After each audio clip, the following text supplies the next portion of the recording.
हरे कृष्णा कृष्ण कृष्ण हरे हरे, हरे राम राम राम हरे हरे, हरे कृष्णा कृष्ण कृष्ण हरे हरे, हरे राम राम राम हरे हरे, हरे कृष्णा कृष्ण कृष्ण हरे हरे, हरे राम राम राम हरे हरे, हरे Krishna. Simply Ram शास्त्र कृष्ण गुरुदास में आप सबको स्वागत है।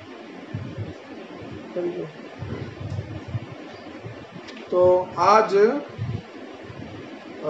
श्रीमद् भागवत गीता के द्वितीय अध्याय तथा सांख्य योग के 15 नंबर श्लोक से हम लोग पुनः हमारा जो श्रीमद् भागवत गीता का यात्रा प्रारंभ हुआ था उसको फिर से शुरुआत करते हैं। आज से आज सांख्य योग श्रीमद् भागवत गीता के द्वितीय अध्याय के 15 नंबर श्लोक से पुनः हम लोग उस यात्रा में शामिल होंगे। तो सभी से अनुरोध है, सभी अपने पास श्रीमद् भागवत गीता रखें और द्वितीय अध्याय सांख्य योग में प्रवेश करें। तो जहाँ पे हम लोग जान रहे थे भगवान श्री कृष्ण दिव्य ज्ञान अर्जुन को प्रदान कर रहे हैं, जिसके माध्यम से समझा रहे हैं कि कैसे हमारा ये देह नश्वर है और आत्मा अविनश्वर है। देह का नाश होता है, आत्मा का कभी भी नाश नहीं होता है, और कैसे हम इस चेतना में अधिष्ठित हो देहात्म बोध से ऊर्ध्व आत्म तत्व ज्ञान को उपलब्ध करें, इस बारे में भगवान श्री कृष्ण वर्णन कर रहे हैं। तो अभी 15 नंबर श्लोक जहाँ पे 14-15 दोनों में ही एक विषय के तत्वों के बारे में बताया गया है कि जो श्रेष्ठ पुरुष है और जो ज्ञानी व्यक्ति है वो कभी भी शीत और उष्ण में दंध नहीं देखता, अर्थात सुख और दुख में कोई भी दंध नहीं देखता, दोनों में ही समदर्शी होता है, समदृष्टि से उसको देखता है। तो इसके बारे में अभी भगवान और भी विस्तारित रूप से क्या बता रहे हैं कि कैसे कोई व्यक्ति मुक्ति को लाभ कर सकता है जब वो सुख और दुख में समभाव को पोषण करता हो। तो हम इस बारे में और भी जानेंगे। तो शुरुआत करते हैं आज के हमारे श्रीमद् भागवत गीता के क्लास को। तो पहले ही हम लोग मंगला चरण से पूर्व कीर्तन करेंगे, कीर्तन के बाद मंगलाचरण, और उसके बाद श्रीमद् भागवत गीता के आज के इस द्वितीय अध्याय सांख्य योग में प्रवेश करेंगे। तो चलिए शुरुआत करते हैं मधुर कीर्तन भगवान के दिव्य नाम से। जय राधा माधव कीर्तन करके। तो मेरे बाद आप लोग सभी कीर्तन कीजिएगा। जय राधा माधव जय कुंज विहारी, जय राधा माधव जय कुंज विहारी, जय गोपी जना वल्लभ जय गिरिवरोधारी, जय गिरिवरोधारी, जय गोपी जना वल्लभ जय गिरिवरोधारी, जय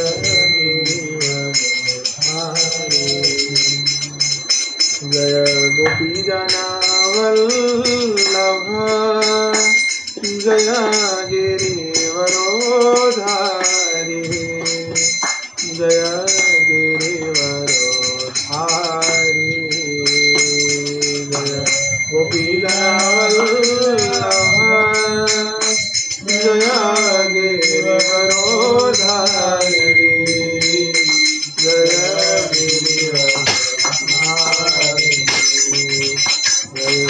यशोदानंदन जय व्रजजनरंजन, जय यशोदानंदन जय व्रजजनरंजन, जय यमुना तीरवनचारी, जय कुंज विहारी, जय यमुना तीरवनचारी, जय कुंज विहारी, जय यमुना तीरवनचारी, जय कुंज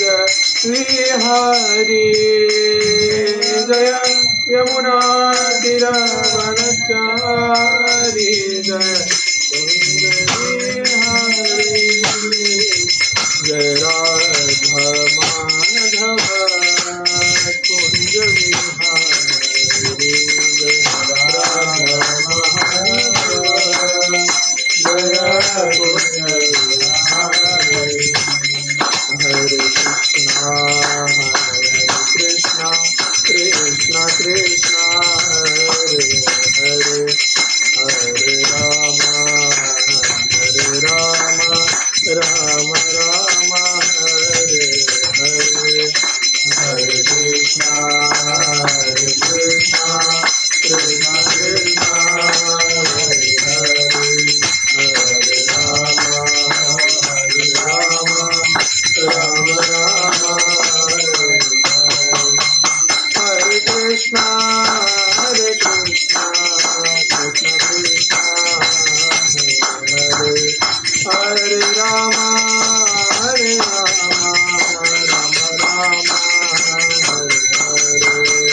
हरे कृष्णा कृष्ण कृष्ण हरे राम राम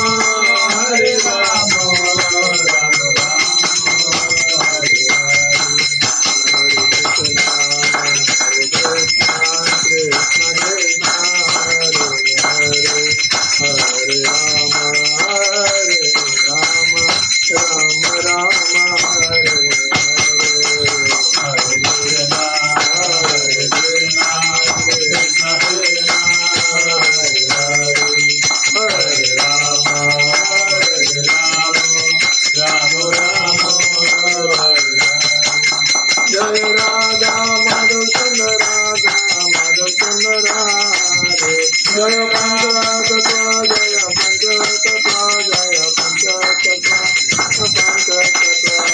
जय जय प्रभुपाद जय गुरुदेव हरि बोल हरि बोल हरि बोल। निताय गौर प्रेमानंदे नमो विष्णुपाद परमहंस परिव्राजकाचार्य शतरशत श्री माधव चरणारविंद भक्ति वेदांत स्वामी जगद्गुरु श्रील प्रभुपाद की इस्कॉन फाउंडर आचार्य विविध फाउंडर आचार्य से विलुप्त हो जगद्गुरु श्रील प्रभुपाद की सिरूप सनातन भक्त रघुनाथ श्री जी गोपाल भट्टदास रघुनाथ सर्वशंकर भगवान की प्रेम से गौर कृष्ण चैतन्य प्रभु नित्यानंद श्री राधा शिवासादि गौर भक्त वृंद की राधा कृष्ण को विनाश राधा कुंड गिरिवर्धन की गंगा माँ यमुना माँ की भक्ति देवी की जय तुलसी महारानी की जय वर मंगल हरिनाम संकीर्तन सभी सकल गौर भक्त वृंद की जय गौर ओम अज्ञानतिमिरन्धस्य ज्ञानाञ्जनशलाकया चक्षुरुन्मीलितं येन तस्मै श्रीगुरवे नमः। नमो विष्णुपादाय कृष्णपृष्ठाय भूतले श्रीमते जयपताका स्वामिनीति नामिने नमो आचार्य पादाय निताय कृपाप्रदाय गौरकथानामदानकल्पं जय श्री कृष्ण चैतन्य प्रभु हरे कृष्ण कृष्ण कृष्ण हरे उकम करोति वाचनं पंगुलं जयतं कृपातमहं वन्दे रामानंद माधवं श्री गुरुनाथ श्री चतुर्वेश हरि ओम हरे कृष्ण। तो सभी को स्वागत है हमारे आज के श्रीमद् भागवत गीता के इस द्वितीय अध्याय सांख्य योग के क्लास में, जहाँ पे आज हम श्रीमद् भागवत गीता के इस द्वितीय अध्याय के 15 नंबर श्लोक से शुरुआत करने वाले हैं। तो सभी से अनुरोध है श्रीमद् भागवत गीता आप अपने पास रखें और द्वितीय अध्याय में चले जाए 15 नंबर श्लोक। मेरे बात सभी बोले।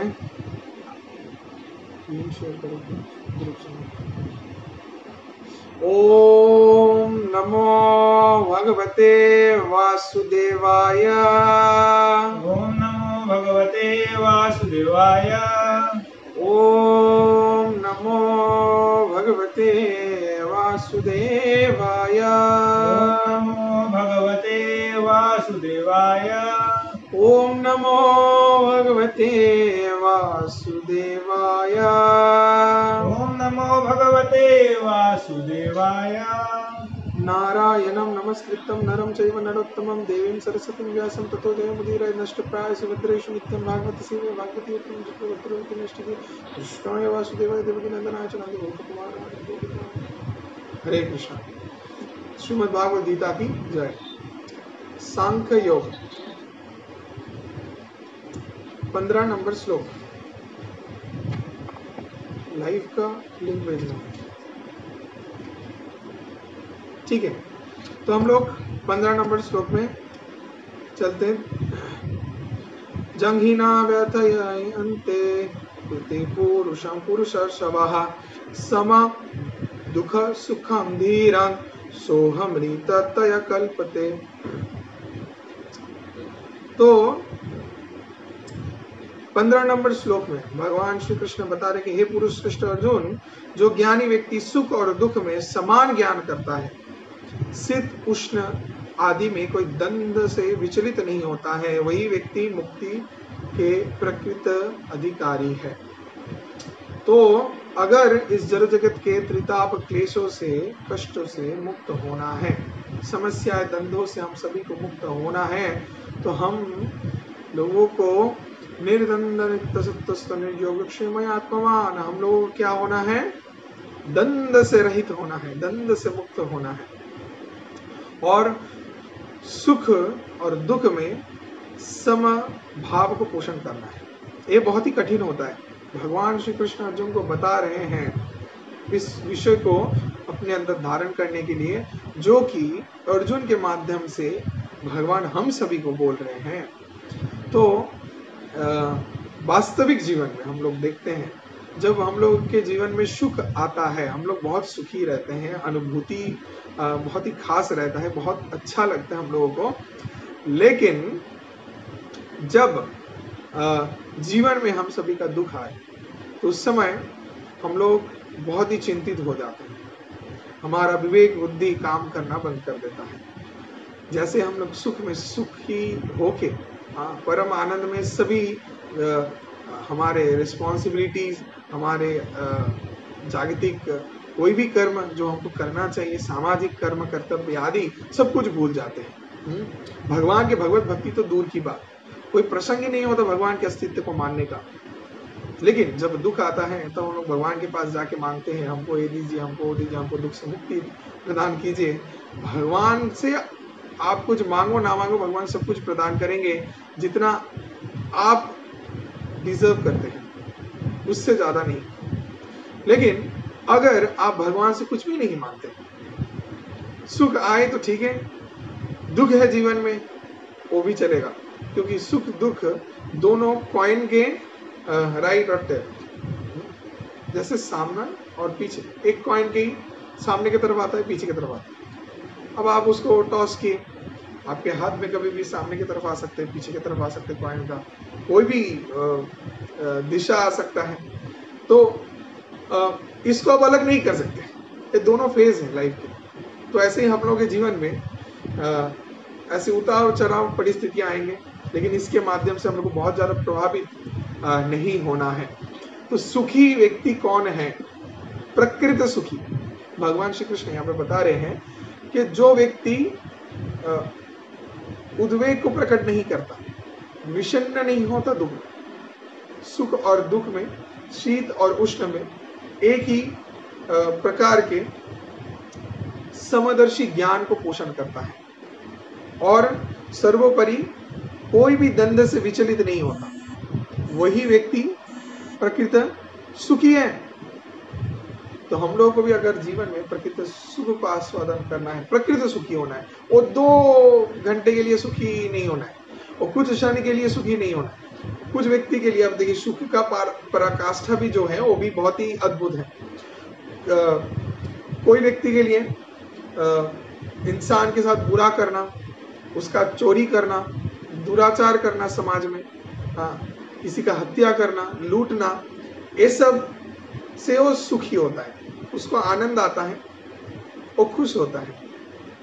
लेकिन जो लोग अपने अंदर बोध बुद्धि रखते हैं, समाज में थोड़ा बहुत सामाजिक ज्ञान उनको है, शिक्षित हैं, तो वो लोग कैसा विचार रखेंगे? नहीं, ये अपकर्म है, पाप है, दुराचार है, ऐसा कर्म नहीं करना चाहिए।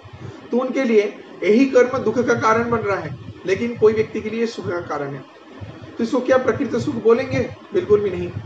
कोई स्मोक करके बहुत सुखी हो रहा है, कोई अल्कोहल लेके बहुत सुखी हो रहा है, कोई समाज में रेप क्राइम करके बहुत सुखी हो रहा है, लेकिन ये सभी पाप कर्म कहलाते हैं। इससे कभी भी जीव सुखी नहीं हो सकता। ये तो उसका मूर्खता है, दृष्टता है, जिसके कारण वो सोचता है कोई ऐसे कार्य को करके वो सुखी बन सकता है। लेकिन प्रकृत सुख कहाँ पे है, इसका खोज उसको नहीं मिलता, इसका प्रयास भी वो नहीं करता। जब उसके अंदर अथातो ब्रह्म जिज्ञासा ब्रह्म को जानने का, उपलब्ध करने का उत्साह, उद्दीपना जब प्रकट होता है तभी वो भगवान को जान सकता है, तभी वो समझ सकता है प्रकृति सुख कहाँ पे है, और उसके पीछे तब वो धावित होते रहता है। तो ये जरूरी है हम लोग को समझने का कि कहाँ पे सुख है। हम लोग वो रास्ता नहीं जानते। तो जो व्यक्ति सुखी है, जो उस सुख को प्राप्त कर चुका है, वो जानते हैं वो कहाँ पे है। जैसे जगत गुरु श्रील प्रभुपाद, इस्कॉन के फाउंडर आचार्य, तो प्रभुपाद जी हम सभी को दिखाए कि प्रकृति सुख कहाँ है, जो उनको उनके गुरुदेव श्रील भक्ति सिद्धांत सरस्वती ठाकुर के कृपा से मिला था। तो श्रीला प्रभुपाद जो कि जगत गुरु श्रील प्रभुपाद के परमाराध्य गुरुदेव हैं, श्रीला भक्ति सिद्धांत सरस्वती प्रभुपाद, उन्होंने जगत गुरु श्रील प्रभुपाद को इस ज्ञान को प्रदान किया, और श्रील प्रभुपाद से ये ज्ञान हम लोगों को मिला कि on the way to Krishna, कि कृष्ण की ओर जाके हम लोग सुखी हो सकते हैं। यही सुख का परम मार्ग है। भगवत भक्ति ही परम आनंद को हम लोग को प्रदान कर सकता है। ये भगवत गीता का ज्ञान है जो प्रभुपाद बहुत ही सरल तरीके से आपको प्रदान किया। श्रील प्रभुपाद के कोई भी पतला बुक एक खरीद लीजिए आप, जिसका दाम मूल्य हो सकता है 15 से 20 रुपए। वही बुक पढ़ लीजिए, उसमें आपको भागवतम के और श्रीमद् भागवत गीता के बड़े बड़े से श्रेष्ठतम निष्कर्ष एसेंस मिल जाएंगे। प्रभुपाद इतने सहज तरीके से वही दिव्य ज्ञान को प्रदान किए हैं, जिसके कारण हम लोग को उपनिषद, वेद आदि बड़े बड़े शास्त्रों को पढ़ने का प्रयोजन नहीं है। सभी शास्त्रों का निष्कर्ष को भगवान के इस दिव्य ज्ञान को बहुत ही सहज सरल तरीके से हमारे आचार्य लोग हम लोगों को प्रदान किए हैं। तो चलिए 16 नंबर श्लोक में जाते हैं। नस्ततो विद्यते भावो नाभावो विद्यते सता, उभयोरपि दृष्टंतो स्तनो योस्तत्तदर्शिभिः। 16 नंबर श्लोक में भगवान बता रहे हैं, जो लोग तत्वदृष्टा व्यक्ति हैं, वो लोग सिद्धांत से समझते हैं अनित्य जड़ वस्तु स्थायी नहीं है, और नित्य वस्तु आत्मा का कभी भी विनाश नहीं होता है। तो इसी दोनों प्रकृति को उपलब्ध करना और इसके माध्यम से यथार्थ स्वरूप को उपलब्ध करके सिद्धांत में उपनीत होना हम सभी को चाहिए। और जो तत्वदृष्ट व्यक्ति हैं वो ऑलरेडी इस ज्ञान में उपलब्ध हो चुके हैं, निष्कर्ष में आ चुके हैं कि ये जो जड़ शरीर है ये अनित्य है। इसके बारे में ज्यादा सोच के विचार करके कोई फायदा नहीं है, क्योंकि एक समय बाद ये नाश हो जाने वाला है। तो जितना भी हम लोग चेष्टा करें ना क्यों, जितना भी प्रयास करें, हम लोग हो सकता है हमारी उम्र को कम दिखाने के लिए बहुत इंजेक्शन मारे, डिटॉक्स ड्रिंक्स पिए, जुम्बा क्लासेस करें, या फिर बोखवा डांस करें, या फिर और भी मॉडर्न सलाड्स लेके अपने बैलेंस डाइट लाइफस्टाइल को मेंटेन करें ना क्यों। हम लोग कुछ समय तक अपने शरीर को ठेलते ठेलते ले जा सकते हैं, लेकिन मृत्यु से नहीं बच सकते हैं। जितना भी चेष्टा करें, प्रयास करें ना क्यों, ये देह नाश होने वाला है। इसको अच्छे से समझ जाए। जितना जल्द आप इस विषय को समझेंगे और इस निष्कर्ष में आएंगे कि इस देह से संबंधित सभी प्रकार के आसक्तियों को त्याग करके हमको इस देह को त्याग करके चले जाना पड़ेगा, उतना ही आप इस जड़ जगत में सुखी रहेंगे, खुश रहेंगे। और जितना आत्म उपलब्धि करेंगे कि भगवत भक्ति ही एकमात्र पंथा है जिससे हम लोग परम सुख को आस्वादन कर सकते हैं इस दुर्लभ मनुष्य जीवन को प्राप्त करके भी, तो वही कर्म हम सभी को करना चाहिए। अब बताया गया है ये जो देह है इसमें अनित्य सुख दुख, इसके पीछे हम लोग दौड़ रहे हैं। लेकिन मानव जीवन का जो परम उद्देश्य है जिसको हम सभी को साधन करना है, उसमें हम लोग नियोजित नहीं हो रहे। अगर उसमें नियोजित हो, हम लोग प्रकृति सुख को प्राप्त कर पाएंगे, हम लोग प्रकृति सुखी कहलाएंगे। यही बुद्धिमत्ता है, इसको बुद्धिमान व्यक्ति बोलते हैं, जो ऐसा सोच विचार रखता है, जो ज्यादा आकर्षित होता है अपने आत्मोपलब्धि के प्रति। आकर्षण जो है इसको आप रोक नहीं सकते, ये रहेगा आपके अंदर, लेकिन किस विषय में आप इसको लगा रहे हैं ये जरूरी है। आप इसको अगर जागतिक विषय को प्राप्त करने के लिए, उससे सुख आस्वादन करने के लिए लगाते हैं तो ये मूर्खता है, इससे आपको कष्ट मिलेगा। लेकिन अगर इसको भगवत प्राप्ति के लिए, भगवान के संतुष्टि विधान के लिए, भगवान की सेवा के लिए नियोजित करते हैं, भगवान के शुद्ध भक्तों की सेवा में नियोजित करते हैं, तब आप परम आनंद को आस्वादन करोगे। अब जैसे बताया गया है कि ये जो वर्णाश्रम है, चतुराश्रम है, तो संन्यास आश्रम बहुत ही कठिन होता है, लेकिन गृहस्थ परिवार में जो मिथ्या आसक्ति है, इसको त्याग करके संन्यास ग्रहण करने के माध्यम से जो पूर्ण रूप से भगवान के भगवत भक्ति में शरणागत होता है, तो वो लोग अचिर में ही अत्यंत श्रेष्ठ रूप से भगवत दर्शन करने में सक्षम होते हैं। लेकिन गृहस्थ आश्रम में रह के भी आप कैसे भगवत भक्ति को करोगे और आसक्त नहीं रहोगे, जिसके कारण ये क्लास हो रहा है। तो जो संन्यास ग्रहण कर रहे हैं उनका चेतना ऑलरेडी बहुत उच्च स्थान में पहुंच चुका है। Share the link as much possible in WhatsApp. No, it is not sharing in that way. The Facebook live, this one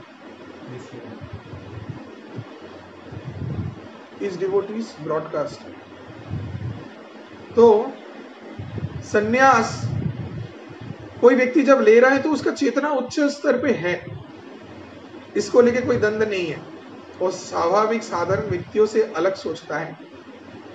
लेकिन जो गृहस्थ आश्रम में है उनके लिए उपाय क्या है प्रभु जी, इस बारे में ही ज्यादा विस्तारित बताएंगे, आज चर्चा इसी ऊपर करेंगे कि हम लोगों को ज्यादा देह से संबंधित विषयों में आसक्त नहीं रहना। भगवान सिंपल सा बता दे रहे हैं।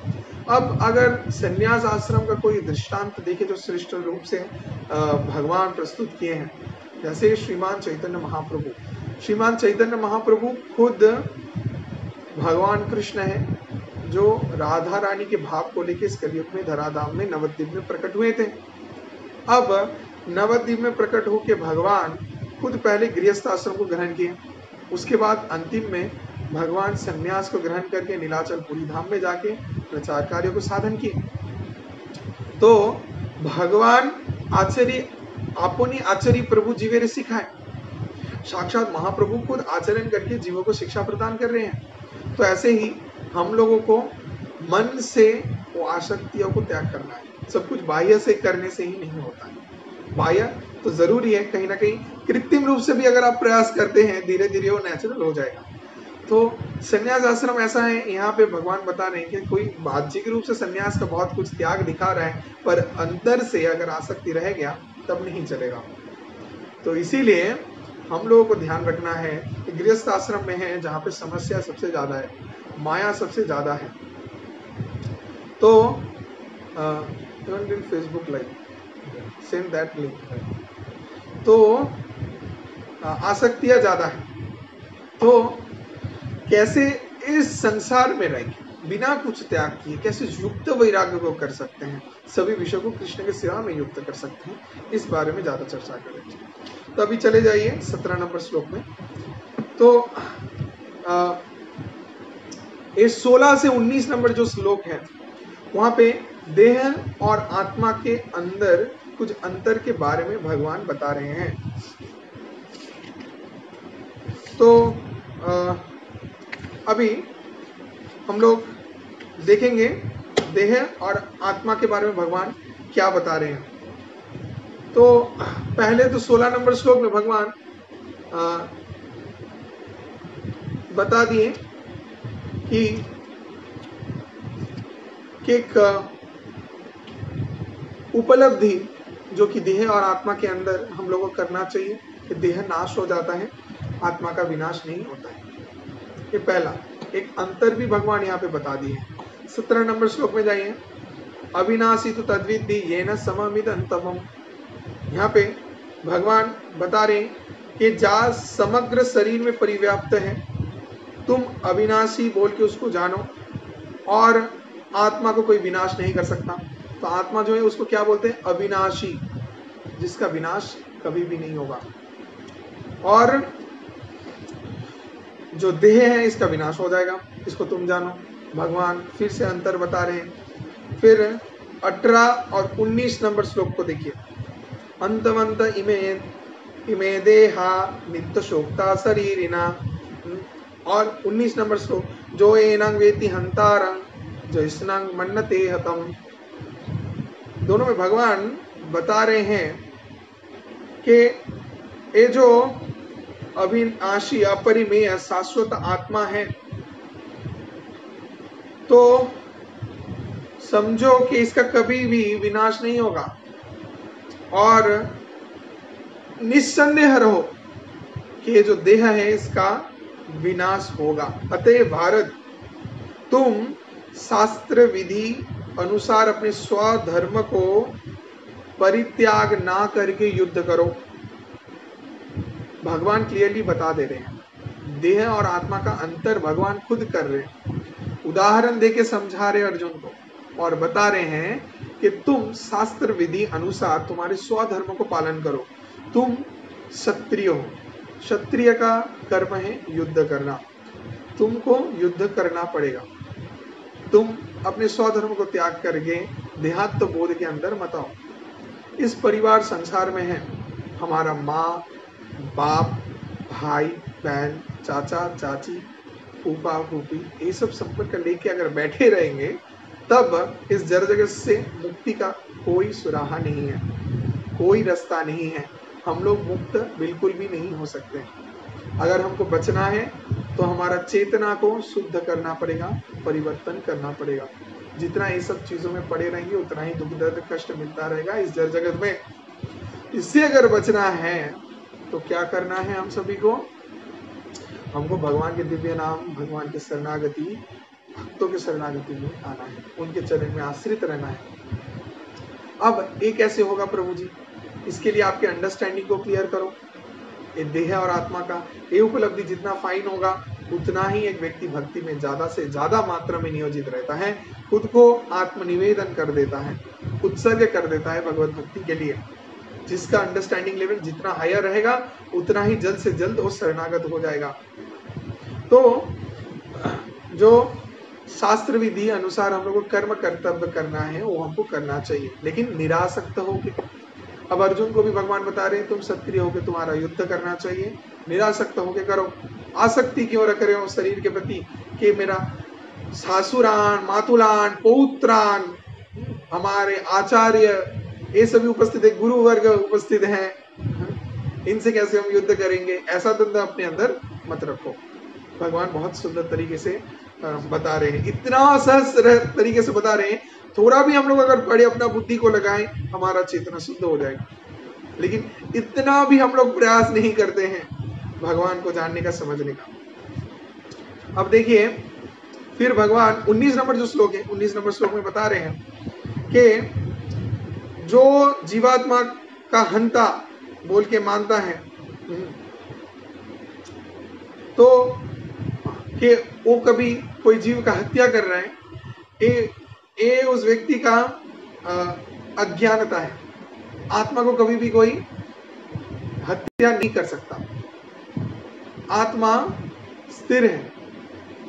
आत्मा ना हन्नते हन्न माने शरीर है, भगवान ही भागवत गीता में बता रहे हैं, ना हन्नते हन्न माने शरीर है।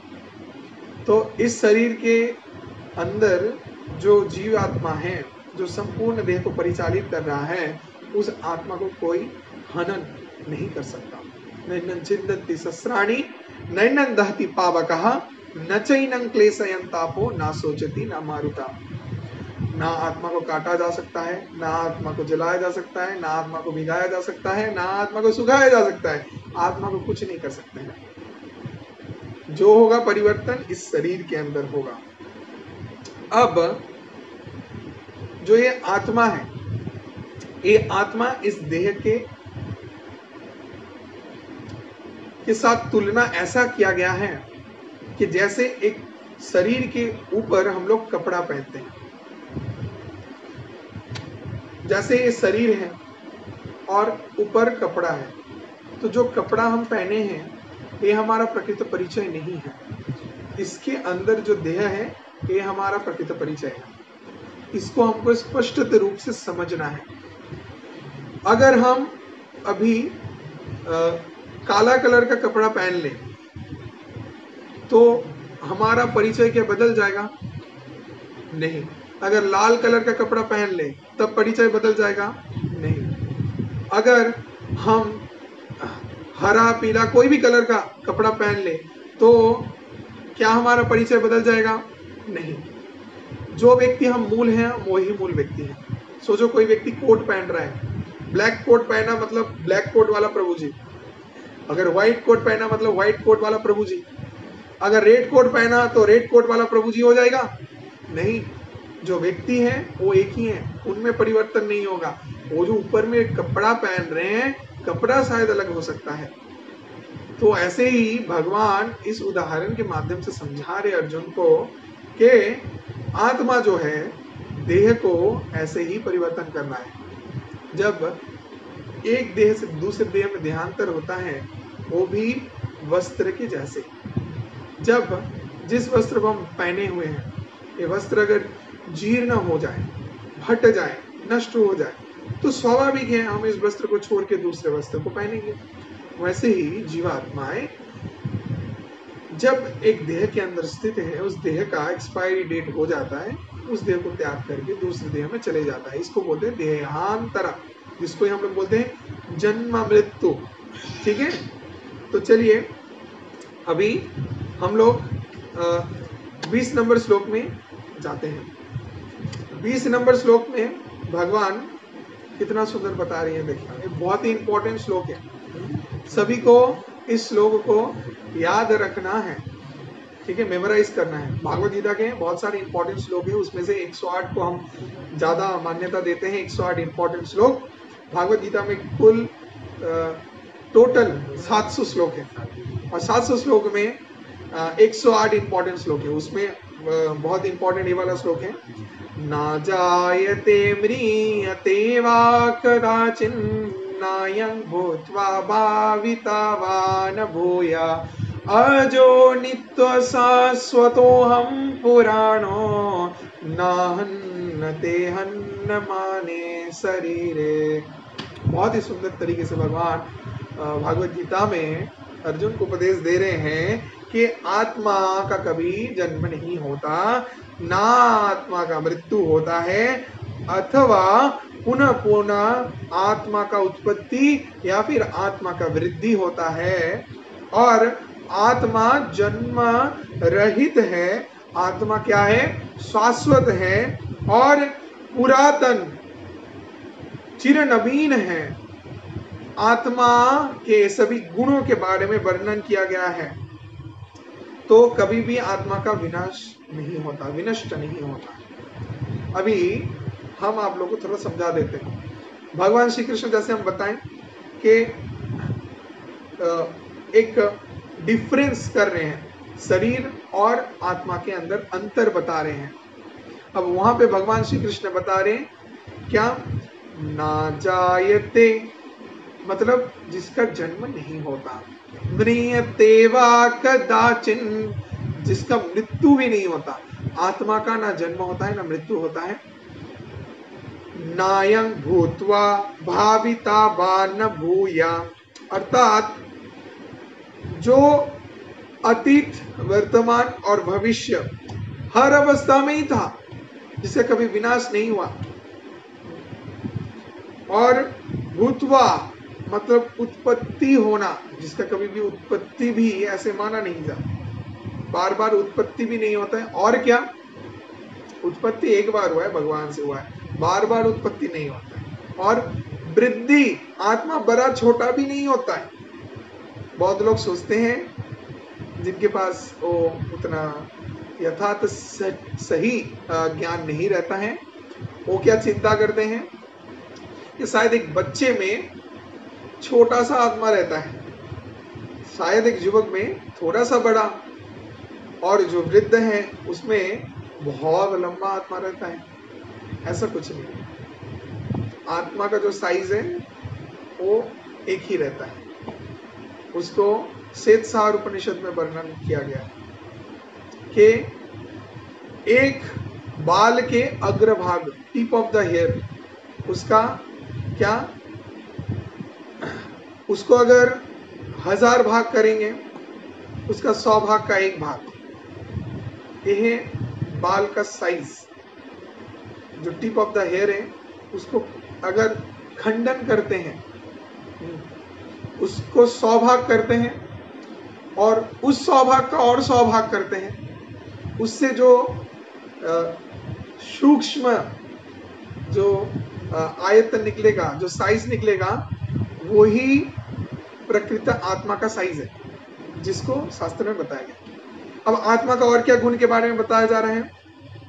अजो, जो जन्म रहित है, नित्यो, जो नित्य काल से है, पुरानो, जो चिर पुरातन है, एकदम पुराना, नाहन्नते हन्न माने शरीरे, जिसको क्या कर सकते हैं आप, हन्न कर नहीं कर सकते, काट नहीं सकते, कुछ नहीं कर सकते, हाँ, और जिसका निधन नहीं होता। हन्नते कथा का अर्थ होते हैं निहत करना, आप नाश नहीं कर पाएंगे। और नाश अगर हो सकता है, हन्न माने शरीरे, हन्न अगर कर सकते हैं, काट सकते, तो किसको, शरीर को काट सकते, इससे खून निकलेगा, मांस निकलेगा, हार निकल सकता है, लेकिन आत्मा से नहीं निकल सकता। स्पष्ट रूप से भगवान बोल दे रहे हैं, जो भगवान हमारे जीवात्माओं को, हम लोगों को सृष्टि किए हैं, हमारे शरीर को भी सृष्टि किया है, जिन्होंने सृष्टि किया है वो स्पष्ट रूप से बता सकते हैं। हम जैसे हमारे माता पिता हमारे गुण के बारे में बता सकते हैं, हमारे चरित्र के बारे में बता सकते हैं, हमारे पसंद नापसंद के बारे में बहुत अच्छे से बता सकते हैं। सबसे ज्यादा अच्छा आपके माता पिता आपको जानते हैं। वैसे ही हमारे माता पिता कौन है?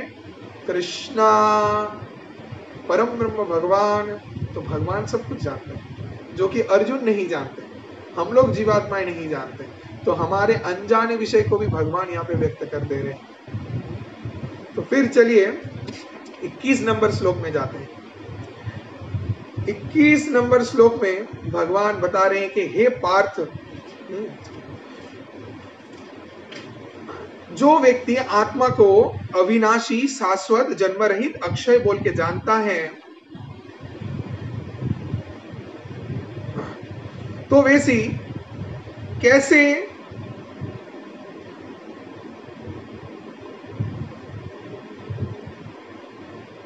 वो व्यक्ति इस निष्कर्ष में आ जाएगा, कभी आत्मा का हत्या हो ही नहीं सकता, नाश हम बिल्कुल भी नहीं कर सकते। तो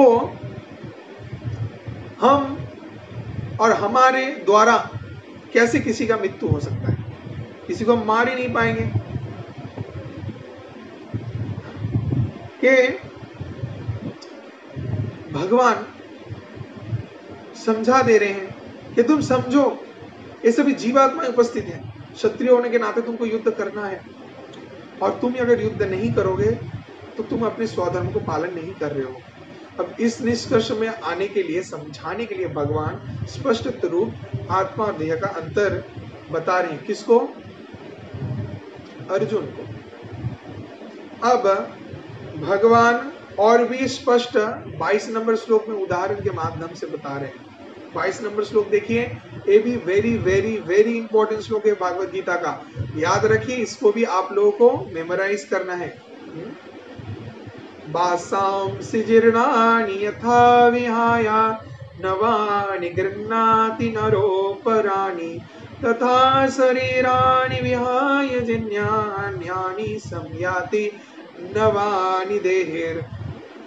इस श्लोक में भगवान बता रहे हैं, जैसा उदाहरण हम दिए, एक वस्त्र जब जीर्ण हो जाते हैं हम लोग उसको परित्याग करते हैं, दूसरे वस्त्र को पहनते हैं।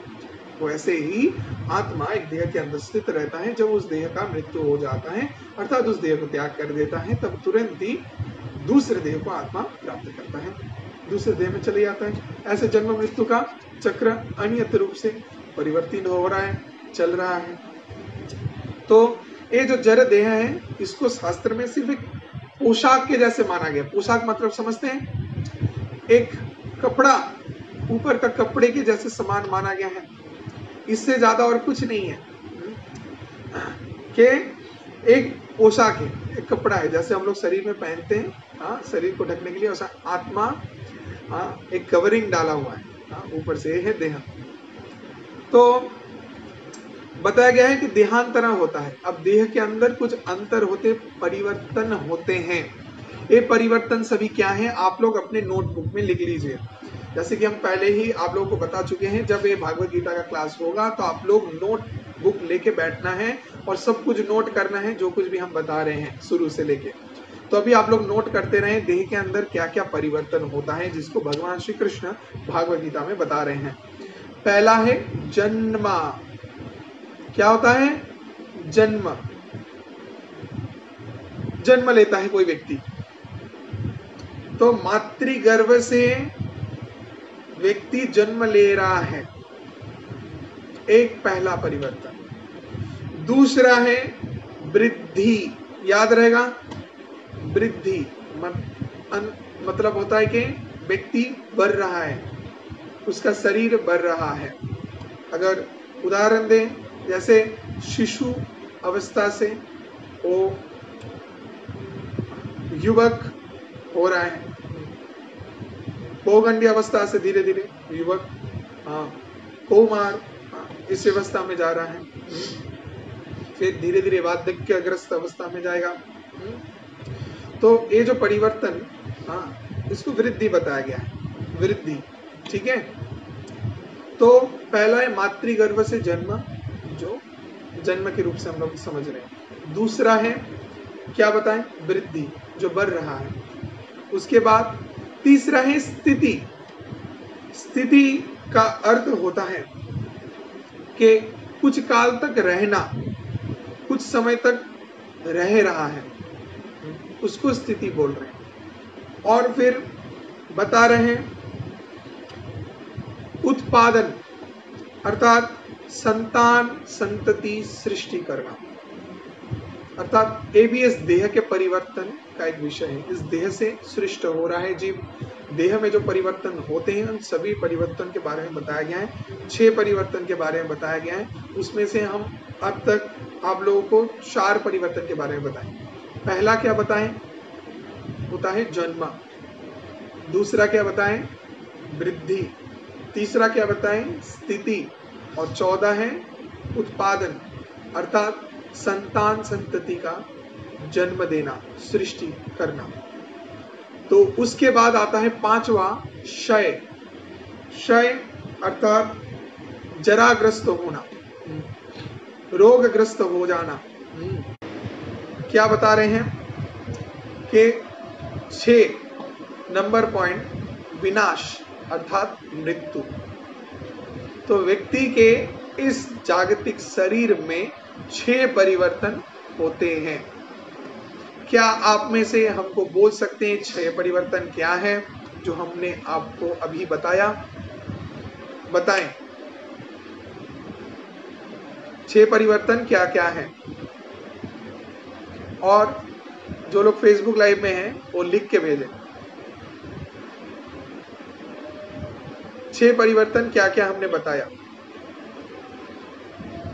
हाँ बोलिए, क्या क्या है 6 परिवर्तन?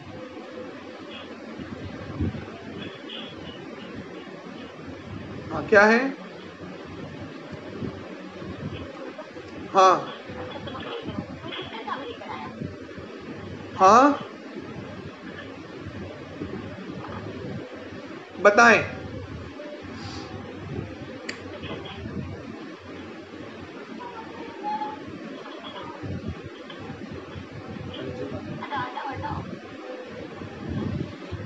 ओके, तो पहला है जन्म, पहला वृद्धि नहीं है, ठीक है, वेरी गुड। पहला है जन्म, उसके बाद है वृद्धि, उसके बाद है स्थिति, उसके बाद है क्या बताए थे, उत्पादन अर्थात संतान संतति का सृष्टि करना, जन्म देना। फिर आता है क्षय। क्षय अर्थात हम क्या बताएं कि जराग्रस्त होना, रोग आएगा। और अंतिम में क्या है? विनाश, जिसको बोला गया है मृत्यु। तो हम थोड़ा इसको समझा देते हैं कि हम लोग का ये जो शरीर है, इस शरीर में पहले हम लोग जन्म लेते हैं मातृगर्भ से। उसके बाद धीरे धीरे वो बच्चा बड़ा ही होता रहता है, जिसको वृद्धि बताया गया है। उसके बाद स्थिति, अर्थात धीरे धीरे कुछ काल, कुछ क्षण तक वो स्थिति प्राप्त रहेगा। एक स्थिति, एक अवस्था से बढ़ता रहेगा। उस कोई कार्य करेगा, सिद्धांत लेगा, उससे उसके शरीर में कुछ परिवर्तन आएंगे।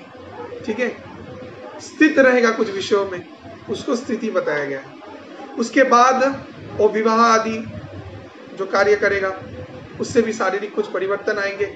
और फिर संतान संतति का जन्म, सृष्टि करना, ये भी शारीरिक परिवर्तन है। और क्षय अर्थात एक समय बाद इस शरीर में रोगग्रस्त होगा, रोग आएंगे, जराग्रस्त हो जाएगा व्यक्ति, कुछ नहीं कर सकते, ये सभी के लिए है। और अंतिम में विनाश, मृत्यु। मृत्यु सभी व्यक्ति को ग्रास करेगा, सभी के जीवन में मृत्यु आएंगे।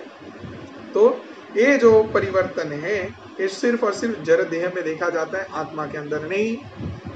तो भगवान इसको बता दे रहे हैं, आत्मा जो है क्या? आत्मा नित्य है, अविनाशी है और परिवर्तनहीन है। क्या है आत्मा? परिवर्तनहीन। आत्मा में परिवर्तन नहीं होता है, देह में परिवर्तन होता है। कितने होता है? 6 परिवर्तन होते हैं। क्या क्या है? आशा रखते हैं हम आप लोगों को याद है, क्लास के एंड में फिर से हम पूछेंगे। तो अभी चले जाते हैं 23 से 25 नंबर श्लोक तक, जहां पे आत्मा का जो नित्यता है इस बारे में भगवान बता रहे हैं कि आत्मा जो नित्य है उसके बारे में। कि 23 नंबर श्लोक में जाएं, बहुत ही इंपॉर्टेंट श्लोक है, जिसको हम पहले ही आप लोगों को बता चुके हैं। नैनन चिंतन्ति शस्त्राणि नैनन दहति पावकः न चैनं क्लेशयन्तापो न शोचति न मारुतः।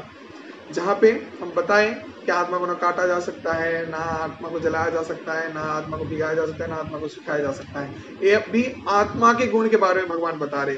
देह के गुण के बारे में बता दिए, देह में 6 परिवर्तन होते हैं। अब आत्मा में क्या विषय है, क्या आत्मा के गुण है, उसके बारे में भगवान बता रहे हैं। 23 नंबर श्लोक में सबसे पहले बताएं। और आत्मा जो नित्य है उस विषय को स्पष्ट करने के लिए भगवान 23 से 25 नंबर श्लोक तक इसके बारे में बता रहे हैं। 24 नंबर श्लोक में चले जाएं कि आत्मा अछेद्य है, अद्याह्य, अक्लेश है, अशोष्य है।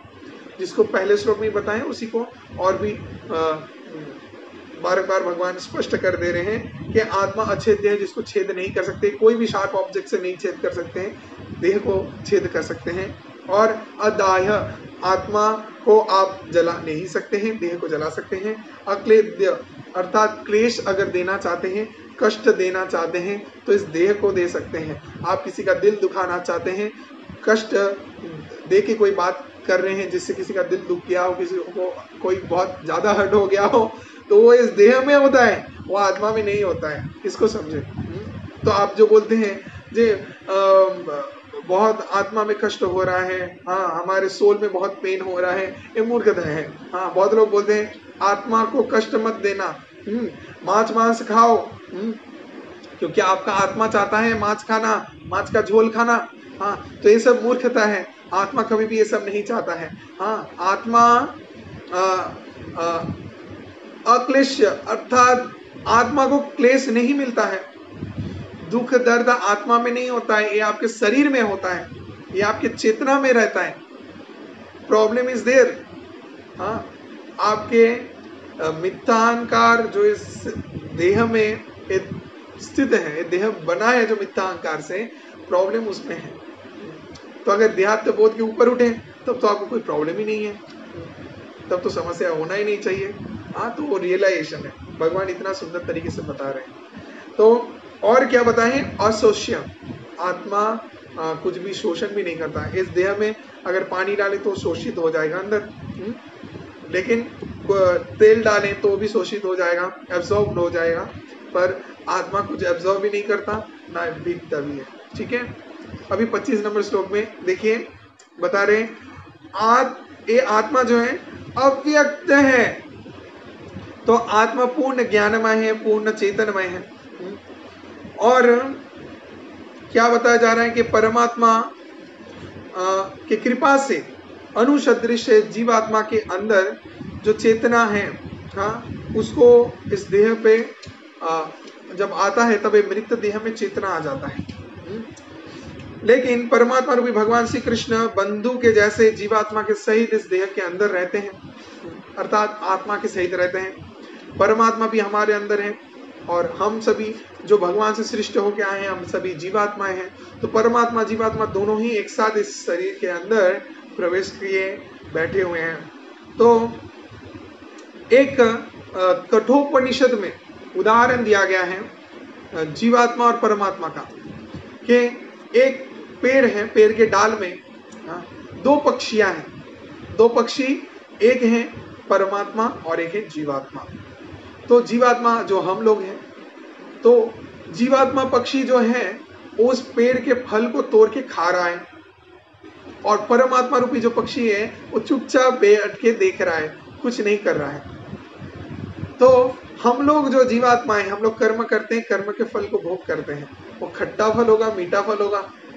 और जीवात्मा की इस सहित सबसे श्रेष्ठ सुबंधु परमात्मा परम ब्रह्म भगवान जो उस पक्षी के रूप से ऐसे बैठे हैं उस डाल में, तो चुपचाप सिर्फ देख रहे हैं, कुछ नहीं करते हैं। तो परमात्मा हमारे अंदर है, वो कुछ भी नहीं करते, वो सिर्फ देखते हैं हम लोग क्या कर रहे हैं। लेकिन हमारे अंदर जो आध्यात्मिक चेतना परिस्फुटित होता है, तो वही परमात्मा हम लोगों को भगवत भक्ति में कैसे शरणागत हो, कैसे भक्तों के चरण में शरणागत हो, उस कृपा को प्रदान करते हैं। हमारा चेतना शुद्ध होता रहता है, तब दूसरे व्यक्ति के हृदय में परमात्मा और हमारे हृदय के अंदर परमात्मा एक दूसरे के सहित बहुत ही अंतरंग भाव को पोषण करते हैं और हमारे चेतना को शुद्ध कर देते हैं। तो तब हम लोग हर जीव के अंदर भगवान की उपस्थिति को दर्शन कर सकते हैं। ये संभव होता है भक्तों के लिए, क्योंकि भक्त भगवत भक्ति कर रहे हैं और भगवत भक्ति से उनके अंदर बहुत ही उच्च चेतना का प्रभाव आता है, जिसके कारण वो सभी जीवों के अंदर भगवान की उपस्थिति को समझ पाता है, इसीलिए सभी को सम्मान करता है। सकले सम्मान कोरीते सकोति देहो नाथ हो जाता जतो। हे नाथ, सभी को सम्मान करने लायक हमको वो शक्ति प्रदान कीजिए। वो शक्ति कब आएगा? भगवत भक्ति से आएगा। तबे तो गाइब हरि नाम सुखे अपराध हबे हतो। तब तो हम लोग भगवान के भगवत भक्ति में आनंद उपलब्ध करेंगे और गाइब हरिनाम सुखे, हरिनाम परम सुख के सहित, आनंद के सहित गा सकते हैं। अपराध हबे हतो, और जितने भी अपराध किए हैं सभी प्रकार के अपराध खंडित हो जाएंगे, नाश हो जाएंगे। तो हम लोगों को शरणागत होना है गुरु कृष्ण के चरण में, तब ये संभव होगा। अभी हम बहुत ही इंपॉर्टेंट चीज आप लोगों को बताने जा रहे हैं। ये जो आत्मा और देह के अंदर अंतर बताएं, इसका एक डिफरेंस बता दे रहे हैं, पार्थक्य अच्छे से बता दे रहे हैं। आप लोग अभी तुरंत इसको नोट कर लें। जिस तरीके से हम आप लोगों को क्लास देते हैं, जिस तरीके से इतना डिटेल में बताते हैं, ऐसा आप लोगों को और नहीं मिलने वाला। इतने डिटेल्स माइन्यूटली कोई व्यक्ति नहीं बोलता है, और हम प्रयास कर रहे हैं हमारे रिसर्च से, इतने समय के अध्ययन से, एक तपस्या का फल भी बोल सकते हैं जो हम आप लोगों को देना चाहते हैं। तो इसको बहुत ध्यान पूर्वक अच्छे से आप लोग समझें और इसको नोट करके रखिए, क्योंकि इस कलयुग में सभी श्रुतिधर नहीं है। श्रीमद् भक्ति चारू स्वामी महाराज ज्यादातर बता देते हैं कि कलयुग में जीव श्रुतिधर नहीं है, जो कि गुरु के पास रह के गुरु से एक बार में कथा को श्रवण करके ध्यान पूर्वक याद रख सकता है। अभी सब ज्यादा से ज्यादा अपने नंबर, घर का एड्रेस और प्रयोजनीय सभी प्रकार की चीजों को, साधारण चीजों को भूल जाता है। परसों क्या खाया था, अरे परसों छोड़ो, आज ही दोपहर को क्या खाया था बोल नहीं पाता है। तो इसीलिए ये जो कम बुद्धि हो जा रहा है लोगों के अंदर, हाँ, इस स्थिति में पकड़ के ध्यान पूर्वक रख नहीं पा रहा है, तो इसके कारण एटलीस्ट नोट करके रखना चाहिए, वो मेमोराइज होके रह जाएगा और एटलीस्ट आपके पास एक रिकॉर्ड रहेगा। तो इसीलिए आप लोग अभी तुरंत सब लिख लीजिए, एक डिफरेंस बनाइए बीच से। एक तरफ लिखिए पहले जड़ देह अर्थात हम लोग का जो मटेरियल बॉडी, और एक तरफ लिखिए जीव आत्मा या फिर आत्मा लिख सकते हैं। तो ये जड़ देह और आत्मा अर्थात मटेरियल बॉडी एंड सोल, दोनों के अंदर डिफरेंस हम बता रहे हैं। सब पॉइंट वाइज 1 2 करके लिखिएगा, और बाद में हम जब एग्जाम लेंगे ये सभी चीजों को, वहां पे आप लोगों को बहुत अच्छे तरीके से लिखना पड़ेगा। एग्जाम में पास होने से, अच्छे मार्क्स लाने से ही फिर आपको मायापुर की तरफ से सर्टिफिकेट मिलेगा। तो चलिए हम पहले डिफरेंस बताते हैं। ये जड़ देह जो है, ये जड़ शरीर जो है, मटेरियल बॉडी है, उसका फर्स्ट डिफरेंस लिख लीजिए कि जड़ देह अचेतन है, unconscious. This material body is unconscious. This is not conscious. This is unconscious. और आत्मा में लिखिए soul is conscious. आत्मा चेतन है। ये जड़ देह अचेतन है, आत्मा में लिखिए आत्मा चेतन है, और पूरे शरीर में चेतना का मूल उत्स सोर्स है आत्मा। तो this entire body becomes conscious by the presence of the soul which is the consciousness. इस शरीर मृत है, इस शरीर जीवित रहता है, कॉन्शियस रहता है सिर्फ आत्मा की उपस्थिति से। आत्मा निकल गया तो ये शरीर खत्म, चाचा जी हमको छोड़ के चले गए। तो आत्मा की उपस्थिति से ही मृत शरीर जीवित रहता है। तो पहला डिफरेंस हम क्या बताएं, जड़ देह अचेतन है और आत्मा चेतन है। ठीक है, आत्मा की उपस्थिति से ही मृत देह चेतन हो रहा है।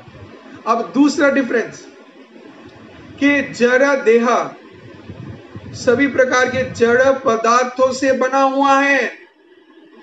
It's a combination of matter, different kind of gases, chemicals. It is a bundle of chemicals and matter. ये जड़ देह जड़ पदार्थों से बना हुआ है। और आत्मा में लिखिए आत्मा चिन्मय अजड़ चित कणा है।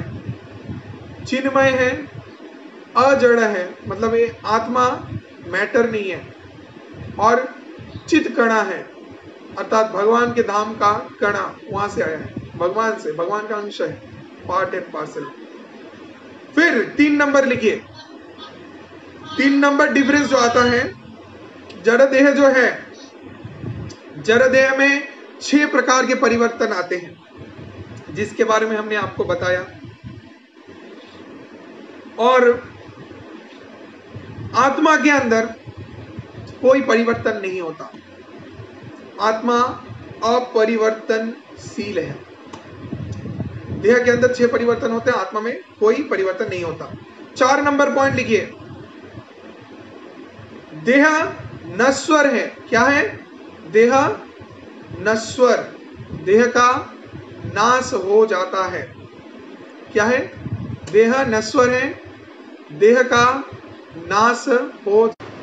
आत्मा का नाश नहीं होता, देह का नाश हो जाता है, आत्मा का नाश नहीं होता। यह है 4 नंबर डिफरेंस, 4 नंबर अंतर देह और आत्मा के अंदर है कि ये जो जड़ देह है ये नश्वर है, आत्मा अविनश्वर है, आत्मा का नाश नहीं होगा।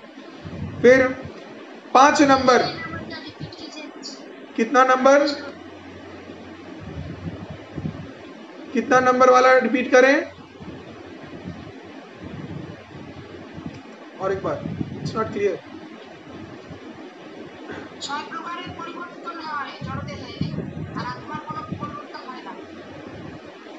तो अभी 5 नंबर डिफरेंस लिखिए। 5 नंबर है, ये जो जड़ शरीर है, ये जो जड़ शरीर है भगवान का बहिरंगा प्रकृति से सृष्ट है।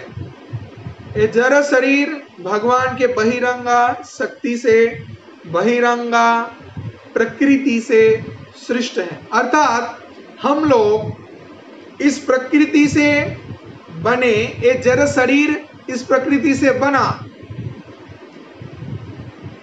खेती, आप, तेज, मरुत, बम, 5 प्रकार के विषयों से ये जड़ शरीर बना है। अर्थात इस नेचर से, मदर अर्थ से, इस प्रकृति से हम लोग बने हैं। लेकिन जो आत्मा है वो भगवान का अंश है, पराशक्ति से सृष्ट हुआ है। इसको हमको समझना है।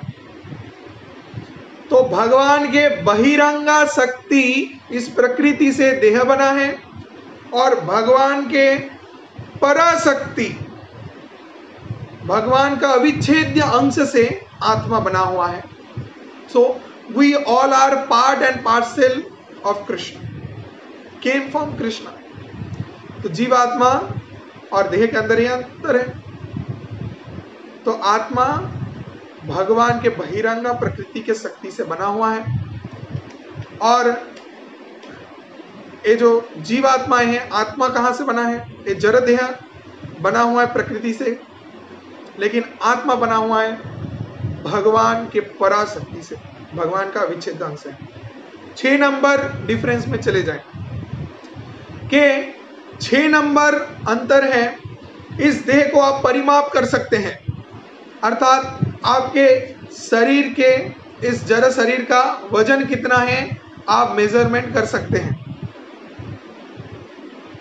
लेकिन आत्मा जो है वो सूक्ष्म है, अपरिमेय है। तो लिखिए देह में 6 नंबर पॉइंट, देह परिमेय है, अर्थात इसको मेजर कर सकते हैं। और आत्मा अपरिमेय है, सूक्ष्म है, अर्थात आत्मा को आप मेजर नहीं कर सकते।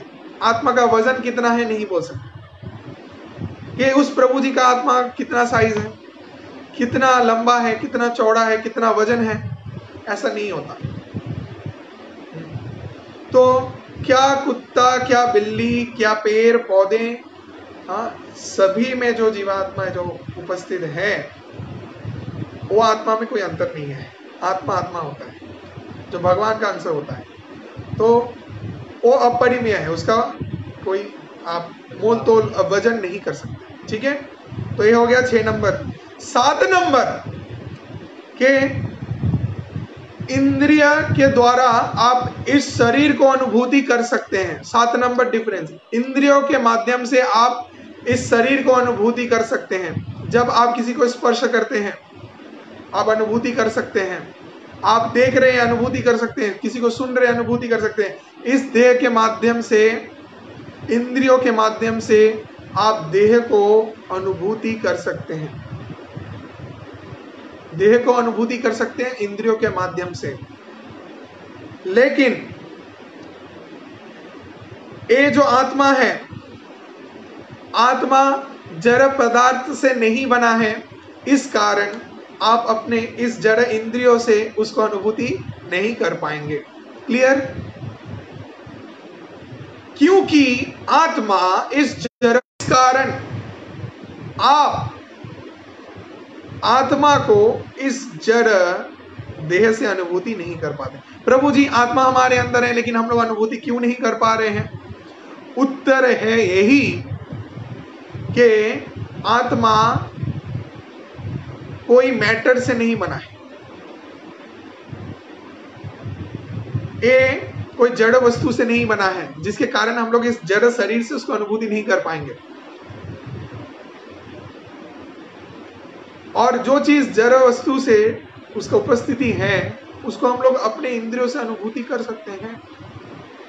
इसको हम लोग को समझना है।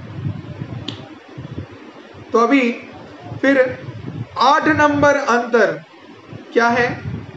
8 नंबर अंतर है, इस देह को हम लोग काट सकते हैं, जला सकते हैं, भिगो सकते हैं, सुखा सकते हैं, लेकिन आत्मा को ना काट सकते हैं, ना जला सकते हैं, ना भिगो सकते हैं, ना सुखा सकते हैं। ठीक है। 9 नंबर अंतर, ये देह सिर्फ वस्तु पिंड है, अज्ञान वस्तु पिंड है, मांस पिंड है, और आत्मा ज्ञान स्वरूप है। ये शरीर वस्तु पिंड है जो अज्ञान स्वरूप है, और आत्मा पूर्ण ज्ञान स्वरूप है। ठीक है। अभी 10 नंबर लास्ट पॉइंट बता रहे। 10 नंबर अंदर ये जड़ देह जो है, ये जड़ देह दुख क्लेश का आधार है। जितने भी हमारे जीवन में दुख दर्द क्लेश आते हैं, सबका कारण है शरीर। शरीर से जितने दुख दर्द कष्ट हम लोग को मिलते हैं, लेकिन आत्मा परम आनंदमय है। आत्मा जो बनाई है सच्चिद आनंदमय है। आत्मा हम लोग को सदा प्रसन्नता आनंद प्रदान करते हैं। इसीलिए जब हम लोग आत्म उपलब्धि करते हैं, हम लोग सदा प्रसन्न रहते हैं, आनंदित रहते हैं। लेकिन अगर आत्म उपलब्धि नहीं हुआ, देहात्म बोध के अंतर है, तब क्या है? तब सिर्फ दुख दर्द कष्ट हम लोगों को मिलेगा। हरे कृष्णा कृष्ण कृष्ण हरे हरे, हरे रामा राम राम हरे हरे। हरे कृष्णा। तो आज के चर्चा में, संपूर्ण इस क्लास में हम लोग श्रीमद् भागवत गीता के द्वितीय अध्याय सांख्य योग में बहुत सारे उन्नतम श्रेष्ठ ज्ञान के विषयों में चर्चा किए, जिसके बारे में जाने और आज अंतर देखें, क्या देह और आत्मा के अंदर अंतिम में। और उसके पहले भगवान श्री कृष्ण कैसे अर्जुन को समझा रहे कि देहात्म बोध के ऊपर आओ, आत्म तत्व उपलब्धि करो और समझो कि देह और आत्मा के अंदर अंतर है। तो तुमको इसीलिए शास्त्र विधि अनुसार स्वधर्म को करना चाहिए। तो वैसे ही हम लोग को निरासक्त हो कि अपने कर्म कर्तव्यों आदि को पालन करना चाहिए। यही शिक्षा को आज हम समझें। तो नेक्स्ट हम लोग 26 से लेकर 28 नंबर श्लोक, हाँ, जहां पे भगवान श्री कृष्ण इस देह के लिए शोक करना निरर्थक है, कोई अर्थ नहीं है, व्यर्थ है। हम लोगों को कभी भी इस देह को लेके शोक नहीं करना चाहिए, इस बारे में शिक्षा प्रदान कर रहे हैं। तो इस शिक्षा को हम लोग नेक्स्ट क्लास में जानेंगे 26 से 28 नंबर श्लोक के माध्यम से, और फिर अपने यात्रा को पुनः प्रारंभ करेंगे। तो सभी को बहुत धन्यवाद मेरे साथ जुड़े रहने के लिए। हरे कृष्णा कृष्ण कृष्ण हरे हरे, हरे राम राम राम हरे हरे। जगत गुरु श्रीला प्रभुपाद की जय, श्रीमद् भागवत गीता की जय, परमाराध्य गुरुदेव की जय। निताय गौर प्रेमानंदे हरि हरि बोल। हरे कृष्णा।